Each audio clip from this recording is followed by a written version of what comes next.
Trump may have absolute immunity to commit all the crimes he wants while president and not be prosecuted for it. So I have a feeling that new development, knowing that the Supreme Court will take up that issue and will not even hear oral arguments for 2 months down the road in late April, and who knows when they'll decide it after that. I think that will also be a central focus of tomorrow's Friday's hearing before Judge Cannon. So, as I say, I'm not dancing in the end zone, but I'm feeling a little bit more optimistic that we may actually get a federal criminal prosecution underway against Donald Trump sometime this summer. Well, here's the million-dollar question, and I can feel the viewers yelling this question at their computer screens, at their phones right now. Why would Donald Trump's team offer such a reasonable date as an alternative? I wish I had a good answer for the viewers. I'm going to come up short here, Brian, because what we know is for years, Donald Trump always tries to run out the clock on accountability. He does it in his civil cases. He does it in his criminal cases.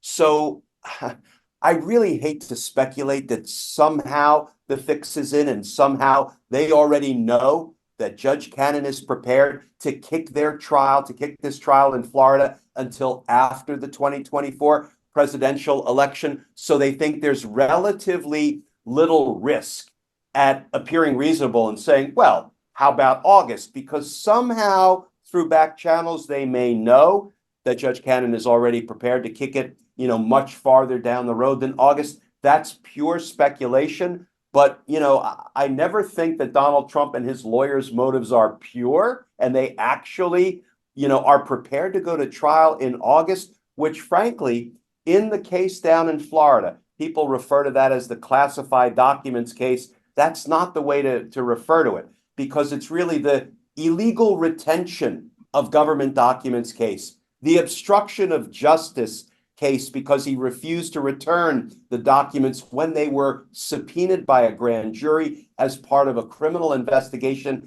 And it is an espionage case because Donald Trump unlawfully retained information that is classified as national defense information. So charges were brought under our nation's espionage laws, under the Espionage Act. That is the most accurate way to refer to that, a Florida federal prosecution. So, if it actually gets up and running in August, we could have a result, and I'm going to say that result will be a conviction because we've all seen pictures of the boxes of classified documents in Donald Trump's bathrooms and ballrooms.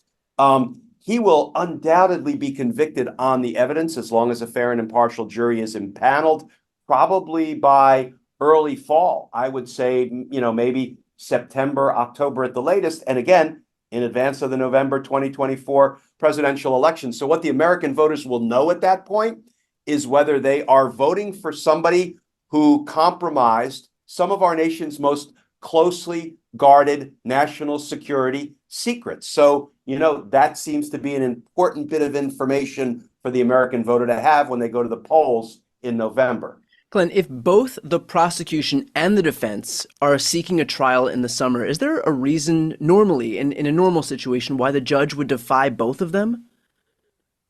The only reason a judge would defy both of them is if there was some kind of a conflict on the court's calendar. What do I mean by that?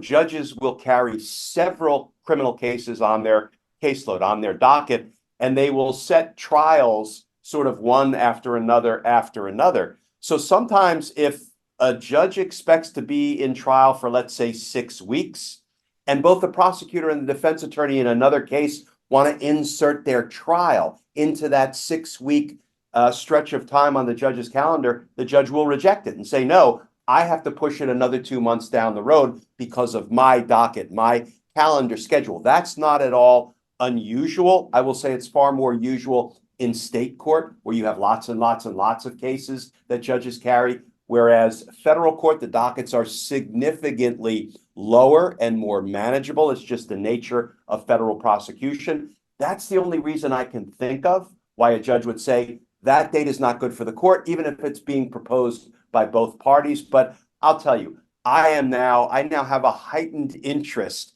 in what will happen in that Florida courtroom on Friday. And let's talk about that. Now, what can we expect to happen in the courtroom? What's the question that they're being posed with right now? So there are a number of questions. They're largely scheduling questions. And Jack Smith sort of forecast some of that in the motion that he just filed. He said, look, I know there are a number of dates that the court will have to set for some motions hearings, for some briefs to be filed, and for those briefs to be responded to, for jury selection to start. So I think tomorrow will be a scheduling heavy, Friday will be a scheduling heavy discussion in court. There may be some things of substance taken up, but I think really the big ticket issue at the end of the day, and frankly, I'll be on the edge of my seat, is will this federal prosecution against Donald Trump actually get up and running this summer? If so, I think that is a really important development for our democracy and for the prospect of having fully informed voters going to the polls in November. And will this question of when the trial date is actually going to be selected, will that be determined tomorrow? It should be. It looks like the issue has now been met by both parties with these filings. I am hard pressed to see why the judge can't resolve this tomorrow and say, listen, all I really have to do now is perhaps split the difference. I'll be Solomonic about it. I'll split the difference, if not the baby, and set it sometime between the two dates that have been proposed by the parties, July 8th for the prosecution, August 12th for the defense. Let's start August 1st. I mean, that would make perfect sense. And I think it's unlikely that something will pop up that will result in the judge saying, I can't really reach a decision on a trial date today. That's ordinarily not how this kind of issue plays out. I know that you talk about justice goosebumps all the time. I feel like we were getting justice whiplash this week. First with the decision from the Supreme Court to take up the question of immunity, and now from, this classified documents case where we may actually see a trial happen before the election. Yeah, I often use the phrase justice is an e-ticket ride. And I think you have to be a certain age to know that an e-ticket refers to like the most dramatic rides at Disneyland and Disney World. But this was decades ago. They did away with the ticket books. But the e-ticket was the ticket you had to rip out of the Disneyland book to go on the most thrilling rides that Disney had. So, justice is an e-ticket ride. Well, we'll leave it there. Obviously, we will watch what happens tomorrow, Friday, very closely. So for those watching right now, if you want to follow along and hear what happens as soon as that news breaks, please make sure to follow along and subscribe. The links to both of our channels are right here on the screen. I'm Brian Tyler Cohen.